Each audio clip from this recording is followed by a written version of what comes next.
Glória a Deus. Vamos ler Gálatas 4, versículo 4. Eu leio e vocês leem os outros versículos até o 7. Eu leio os números impares e vocês leem os ímpares.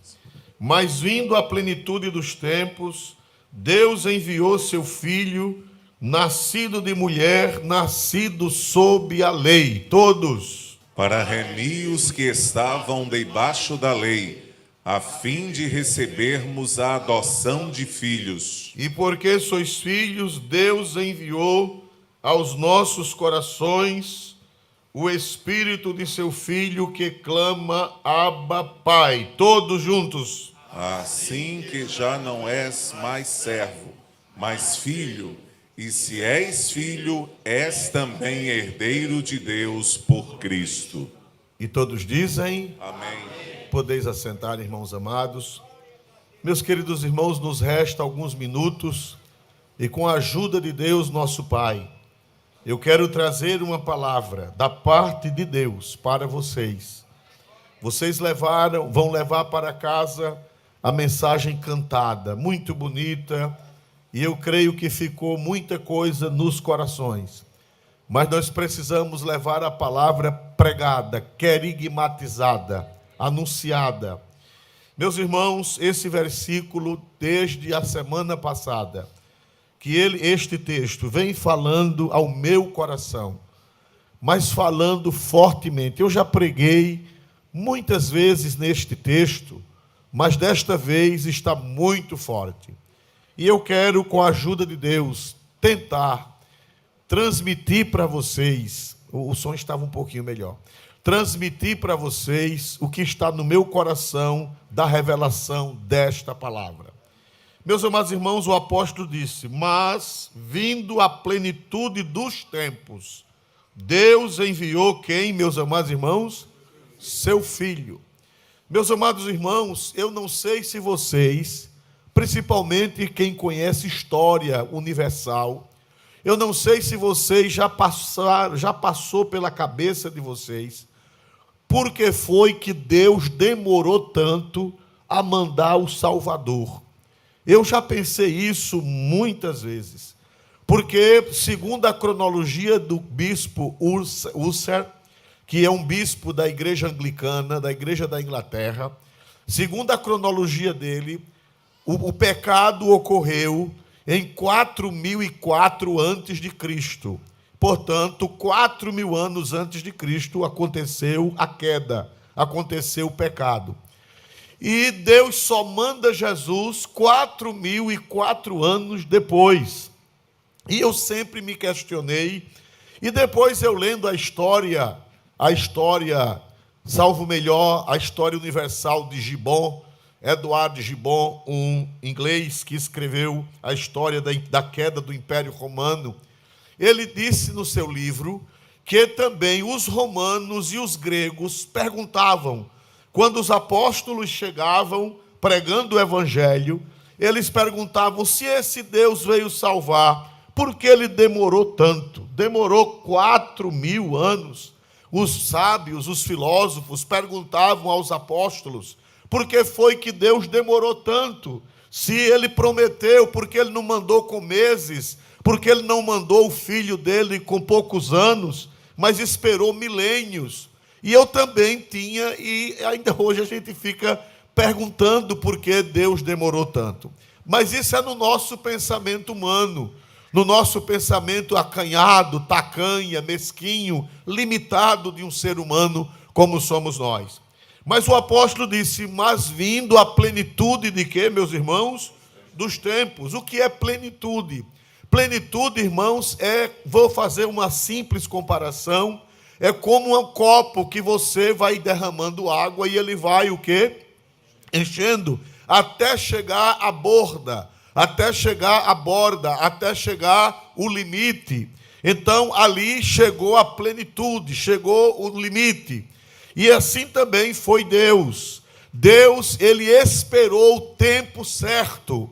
Quando a Bíblia diz que vindo a plenitude dos tempos, Deus enviou o seu Filho, está dizendo que Deus esperou o momento exato, o momento correto, o momento certo, porque eu aprendi muito cedo que o relógio de Deus nem adianta e nem o que, meus irmãos?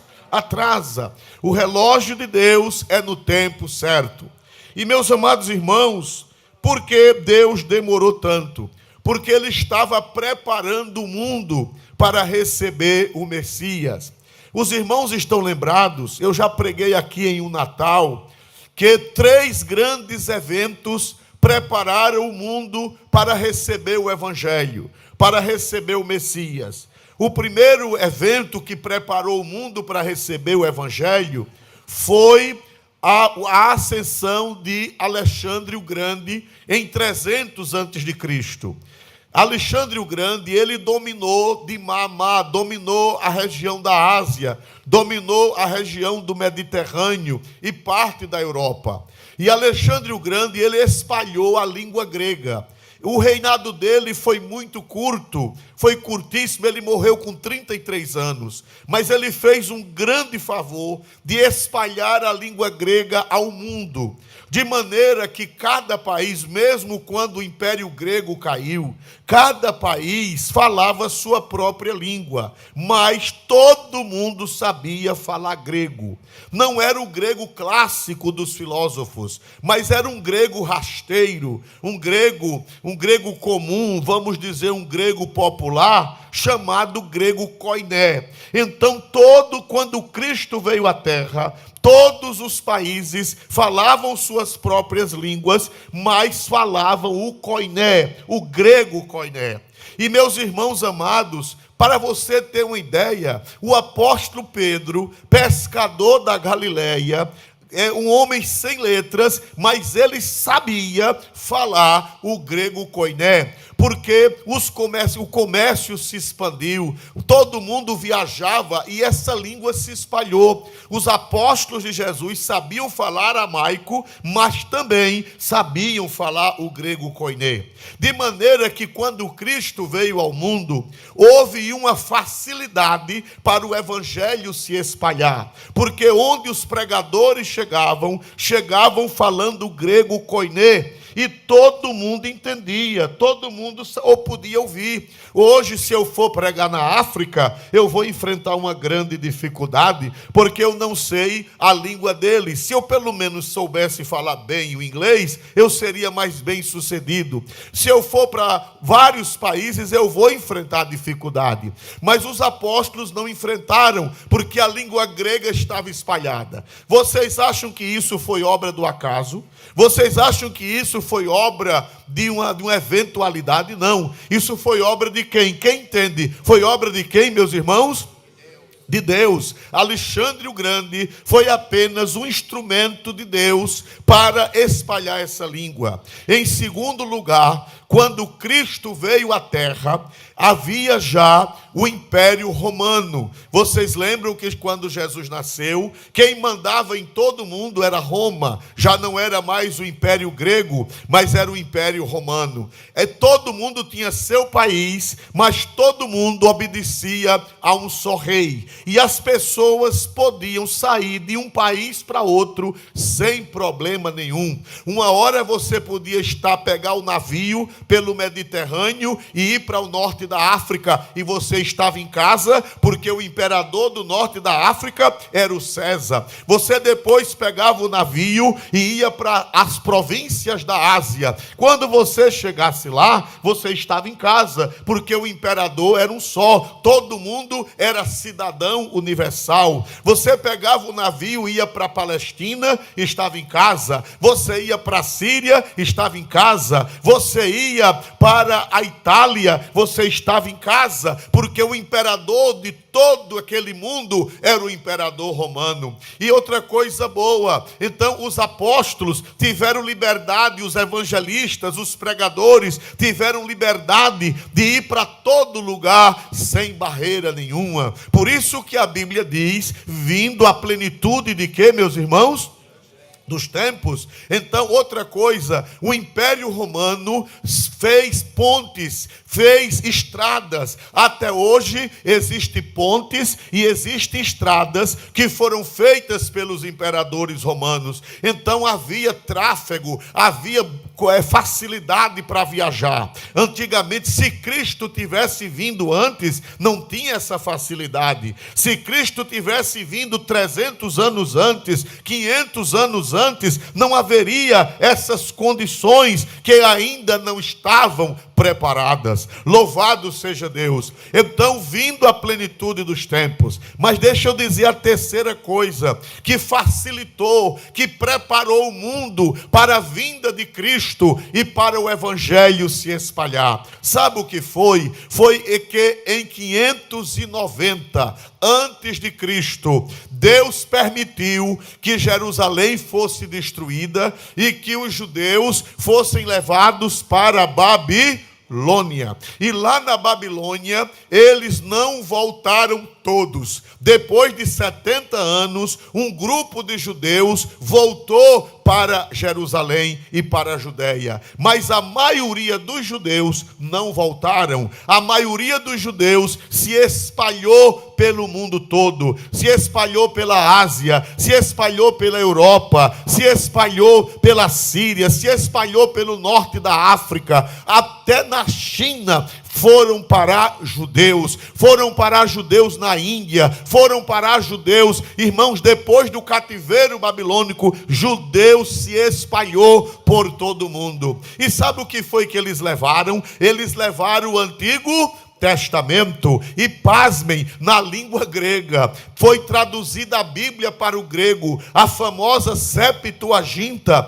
e para onde os judeus iam, construíam sinagogas, e todo sábado eles pregavam para o povo, eles pregavam para os gentios, eles pregavam para as nações, e muita gente que não era crente vinha ouvir a palavra de Deus. Muita gente que era idólatra, muita gente que era feiticeira, muita gente que era pagã, vinha para as sinagogas escutar a palavra de Deus na língua grega que os judeus pregavam para aquele povo. O culto era em hebraico, mas a liturgia era em hebraico, mas a pregação era na língua que o povo entendesse. De maneira que a Septuaginta, a Bíblia grega, o Antigo Testamento grego se espalhou por todo o mundo. Vocês estão lembrados que apareceu um jovem aqui vestido de rei mago? Vocês estão lembrados? E ele não era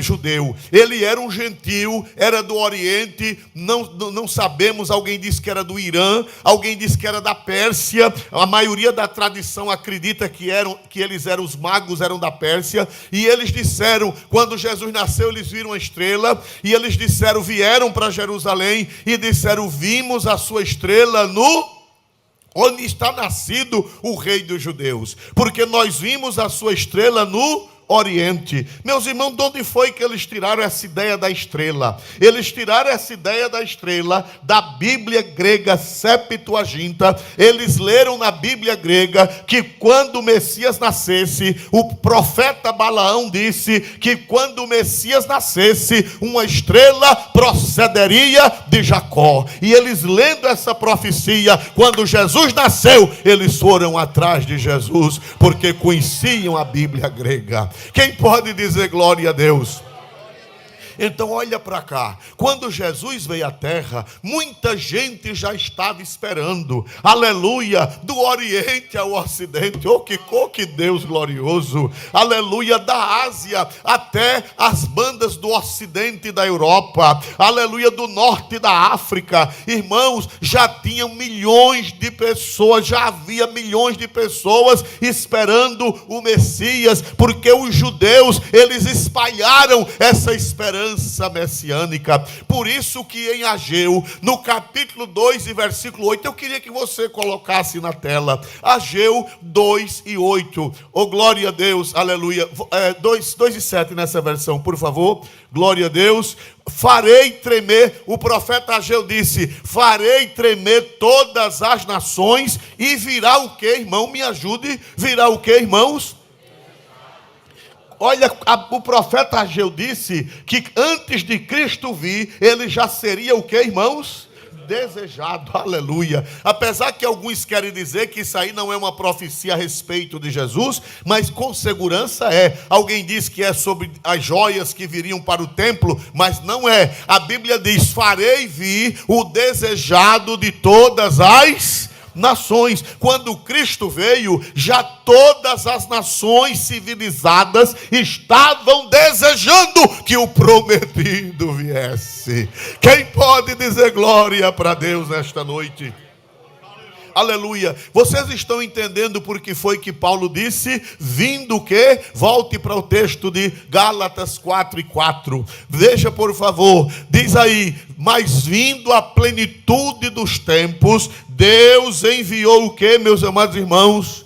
O seu Filho. Aleluia. Então agora deu para entender por que plenitude dos tempos? Olha para cá, eu vou dar um detalhezinho para vocês, principalmente para quem é professor de história, o professor Gilberto sabe disso. Vocês sabem que Jesus nem podia vir antes e nem poderia vir o que, meus amados irmãos? Depois. Sabe por que não podia vir, professor Gilberto, depois? Porque no ano 476, os germânicos, os hunos, os godos, os visigodos desmantelaram o Império Romano. Então, se Cristo viesse depois que o Império Romano estivesse desmantelado, não tinha como espalhar o Evangelho. Quando o Império Romano desmantelou, o Evangelho já estava espalhado por toda a terra. Quem pode dar glória ao nome do Senhor Jesus Cristo? Por isso que Paulo disse, vindo a plenitude de quê, meus amados irmãos? Dos tempos. Aleluia. Então, meus amados irmãos, Deus enviou o que? Me ajudem, por favor. Está no texto. Deus enviou quem, meus amados irmãos? O seu Filho. É interessante, irmão, essa palavra. Eu quero, com a graça de Deus, frisar esta palavra. Deus enviou o seu Filho. Essa palavra Filho de Deus, os judeus sabiam, Filho de Deus, Filho do homem, os judeus sabiam que era um ser divino. Por quê? Porque o Filho de Deus, o Filho do homem, já estava profetizado por Daniel. Então, eles não entendiam, a mente deles era confusa. Então, irmão, eles esperavam o Messias. Olhe para cá, olhe para cá. Por que foi que os judeus não aceitaram a Jesus? Porque eles esperavam o Messias, mas menos que esse Messias fosse filho de quem, meus irmãos? De Deus. Eles pensavam que era um anjo, eles pensavam que o Messias seria uma pessoa maravilhosa, eles pensavam que o Messias seria um rei libertador, eles pensavam que o Messias seria um profeta, eles pensavam que o Messias seria uma pessoa maravilhosa. Agora, filho de Deus, não cabia na cabeça do judeu que Deus enviasse para redimir a humanidade o seu próprio Filho. Eles sabiam que ia ser homem, eles sabiam que ia ser uma pessoa humana, mas jamais eles imaginavam que seria o Filho de Deus. Aleluia. Mas a Bíblia diz, Deus não enviou anjo,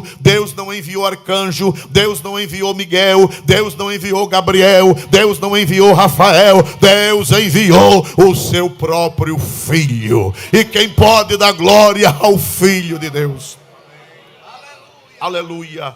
Aleluia. Deus enviou o seu próprio Filho. Glória a Deus. E a Bíblia diz, irmãos, nascido de quê, irmãos? Eu vou fazer tudo para ser rápido, porque eu não sei ser rápido pregar a palavra. Eu gosto de explicar detalhe por detalhe. E todo pregador mente. Ele diz, eu termino já. Glória a Jesus. Mas é conversa dele. É porque a vontade é pregar mais. Glória a Deus. Eu termino já. Glória a Jesus, me perdoe. Aleluia. Louvado seja o nome do Senhor. Então, meus amados irmãos, nós vemos aqui, nascido, ele manda seu filho, mas ele manda seu filho, olha o que foi que Paulo disse, nascido de quê, meus amados irmãos? nascido de mulher. Aleluia, glória a Deus. Por que Paulo disse nascido de mulher? Aleluia, porque ele não disse, alguém pergunta, e por que ele não disse nascido de uma virgem? Porque ele não está se referindo a esse assunto. Ele está se referindo que o Filho de Deus veio do gênero feminino. Conforme o quê? Quando Paulo disse nascido de mulher, foi para lembrar uma promessa velha. Quem sabe qual foi a promessa que Paulo estava lembrando? Ele estava lembrando a promessa feita onde, meus amados irmãos? Em Gênesis, porque Deus disse à serpente: porém inimizade entre ti e a mulher, entre a tua semente e a sua semente. E a palavra mulher aqui na língua grega, ela é usada para virgem, ela é usada para mulher casada e ela é usada para viúva. Por quê? Porque não está se referindo ao estado, mas está se referindo ao gênero feminino, nascido de mulher. Porque Paulo disse isso? Para lembrar que Jesus era o prometido, para lembrar que Jesus é o que Deus prometeu no jardim do Éden, que ia mandar um Salvador da semente da mulher. Agora, uma coisa que me chamou a atenção, diz ainda assim: nascido de mulher. Só que na Bíblia Vulgata, Jerônimo, ele fez a tradução, foi uma das mais antigas traduções, a tradução Vulgata latina. Ele disse que no original grego que ele encontrou, em vez de nascido, é feito da mulher. Aleluia, feito. Aleluia. Isso se refere à natureza humana, porque Jesus como homem, ele não nasce. Jesus como Deus, ele não precisa nascer nem ser feito. Jesus como Deus, ele não tem origem, ele nem tem princípio e nem tem o que, meus amados irmãos? Fim. Mas essa palavra na Vulgata latina é feito da mulher. E isso combina com São João, capítulo 1, versículo 14. A Bíblia diz: e o verbo foi feito o quê? O verbo foi feito carne. Jesus foi feito carne. O Filho de Deus divino desceu do céu por obra e graça do Espírito Santo, sem a semente do homem, sem a semente de José, e misteriosamente o Espírito Santo fez o corpo de Jesus no ventre da Virgem Maria. A divindade desceu e a divindade se amalgamou. A divindade desceu e a divindade foi gerada no ventre da Virgem. Foi feito carne, foi feito no ventre da Virgem Maria. Louvado seja o nome do Senhor para sempre e eternamente. Isso fala da humanidade. Paulo está dizendo que Deus enviou seu filho, o filho já existia, mas que esse filho foi feito carne. É o mistério maior que pode existir. Pastor, eu não entendo isso. Talvez tenha crente aqui que diga: pastor, eu não entendo. Como é que Deus desce do céu? Como é que a segunda pessoa da divindade desce do céu e se faz carne? Eu não entendo. E eu quero lhe dar os parabéns, porque eu também não entendo. Glória a Jesus. É um mistério. Por isso que a Bíblia diz que a encarnação de Cristo é um mistério. 1 Timóteo 3,16 diz a Bíblia: grande é o mistério da piedade. Deus se manifestou em carne. Aleluia, aleluia, é o grande mistério, é o grande mistério, é o grande mistério. A noite do Natal é a noite do maior mistério. Deus desceu e se fez carne no ventre da Virgem. Aleluia. Irmãos, só quem aceita isso somos nós. O Natal é celebrado até na China. Você sabia que na China eles fazem árvore de Natal? A China é comunista, eles fazem árvore de Natal. Até os árabes, se você não sabe, até árabe celebra o Natal. Tem árvore de Natal, tem pisca-pisca, tem tudo. Agora eles não aceitam que Jesus é Deus. Quando você diz para eles que Jesus é Deus, é uma ofensa, é um agravo. Eles dizem: não, ele era só um profeta. Mas nessa noite, a Igreja Evangélica Assembleia de Deus, ele diz: ele é Deus feito carne. Quem crê que ele é Deus, o Filho do Pai eterno, e se fez carne, dê glória para o seu santo nome nesta noite. Em Cristo havia uma só pessoa, mas duas naturezas, a natureza divina e a natureza humana. Mas eu vou apressar, aleluia. Aí a Bíblia diz, volte sim, por favor, nascido de mulher, nascido sob o quê? Me ajudem, por favor. Nascido sob a lei. Aleluia, irmãos amados. Por que Paulo disse isso? Porque Paulo fez esse detalhe. Nascido de mulher, nós já explicamos. E nascido sob a lei. Quer dizer debaixo, sob. Quer dizer o que, meus irmãos? Debaixo da lei. Aleluia. Por que ele nasceu debaixo da lei? Ele nasceu debaixo da lei. Sabe por quê, irmão? Porque ninguém tinha cumprido a lei. Todo mundo que passou pela terra quebrou a lei. Quem não quebrou de um jeito, quebrou de outro. Adão, quem foi o primeiro que quebrou, irmãos?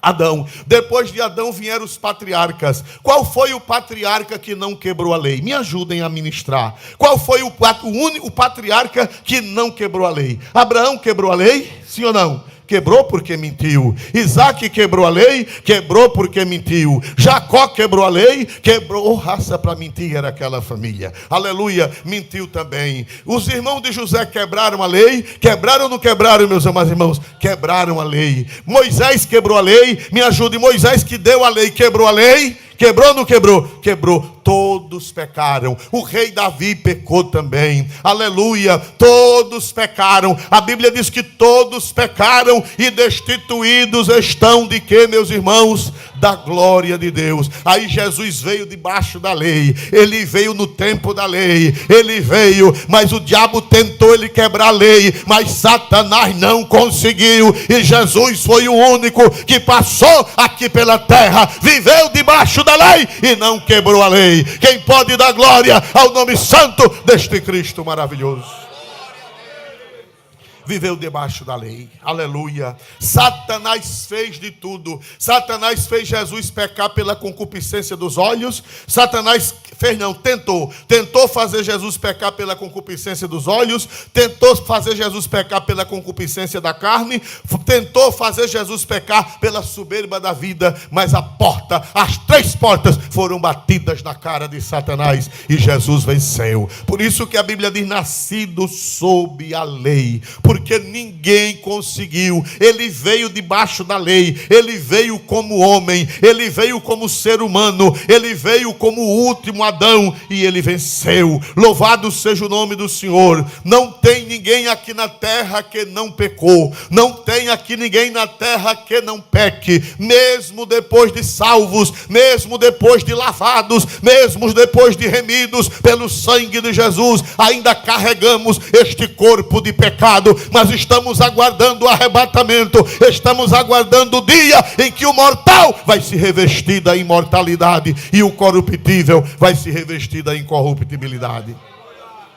Agora veja só, nascido de mulher, nascido sob a lei, agora com um objetivo. Qual foi o objetivo que ele veio? Ele não veio à toa, ele não veio passear, ele não veio só pregar uma filosofia, ele não veio só pregar uma doutrina bonita, uma doutrina chique, uma doutrina maravilhosa, não. Ele veio fazer uma obra. Para quê? O apóstolo diz, para que foi que ele veio? Todo mundo leia, por favor.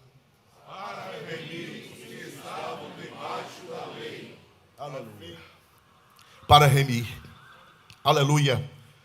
Ele não veio só para trazer uma doutrina, ele não veio só para trazer uma mensagem, ele veio para fazer uma operação resgate. A palavra remir significa resgatar. E o que é resgatar? É como se alguém estivesse na mão de um meliante, é como se alguém estivesse na mão de um bandido sequestrado e preso, e chegasse alguém da polícia e conseguisse resgatar aquela pessoa. A palavra redimir ou remir significa resgatar. Jesus veio fazer uma operação resgate. A humanidade estava perdida, a humanidade estava nas garras de Satanás. Eu estava nas garras de Satanás, você também estava nas garras de Satanás. Todos nós estávamos numa prisão satânica, mas a Bíblia diz que Cristo se fez carne, Cristo se fez homem, o Filho de Deus foi enviado para fazer a operação resgate. para resgatar. Os que estavam debaixo de quê, irmão? Os que estavam debaixo.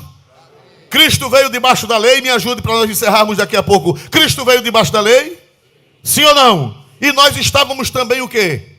Debaixo da lei. Qual a diferença dele para nós? Ele debaixo da lei, nós debaixo da lei. E qual a diferença dele para nós? Me ajudem, eu já preguei. A diferença é que nós não cumprimos a lei e ele cumpriu a lei. Por isso que ele tem condições de resgatar. Por isso que só ele tem condições de nos arrancar das garras de Satanás. Por isso que só ele pode salvar. Por isso que só Cristo salva. Por isso que nós não pregamos outro nome, porque só Cristo é quem pode resgatar os que estavam presos debaixo da lei e sem poder cumprir a lei. Ele veio fazer a operação resgate. Louvado seja Deus. E nos dar o que, irmão? E nos dar a adoção de filhos. Oh, aleluia. Oh, glória a Deus. Aleluia. Afim. Telos no grego quer dizer com objetivo. Afim aí é telos no grego, que quer dizer com o objetivo. Com o objetivo de quê? Quando ele nos resgata de Satanás, quando ele perdoa nossos pecados, quando ele nos arranca das garras do diabo, ele solta as cadeias, ele solta da prisão, ele solta, aleluia, do lugar do sequestro, nos solta, aí depois ele nos dá o quê? Por favor, leiam, 1, 2, 3. A fim de recebermos a adoção de filhos. Ah, meu irmão. Depois que Jesus lhe salva, depois que Jesus lhe perdoa, ele vai lhe dar a condição de adoção. Os irmãos que são advogados sabem do que eu estou falando. Os irmãos que trabalham na justiça sabem do que eu estou falando. O que é uma adoção? É uma pessoa que era estranha, era uma pessoa que não tinha direito a nada, era uma pessoa que era de outra família, era uma pessoa alienada, e alguém por bondade, alguém por misericórdia, alguém por caridade tem pena daquela pobre criatura e diz: eu vou te adotar e eu vou te dar o direito de filho. Aleluia. Quem já foi adotado aqui por Deus? Foi tão fraquinho. É a fome. Quem já foi adotado por Deus? Quem já foi adotado? Dê um glória para Deus. Meu filho, minha filha, Jesus veio para te resgatar. E Ele veio para te dar o título de adoção. Aleluia. Aleluia. E para agora é para fechar. Não vou pedir perdão mais não, porque agora é para fechar mesmo. Aleluia. O que é essa adoção, irmão? Gálatas 4:7, por favor, coloca o versículo 7. Glória a Deus. Todo mundo leia, por favor.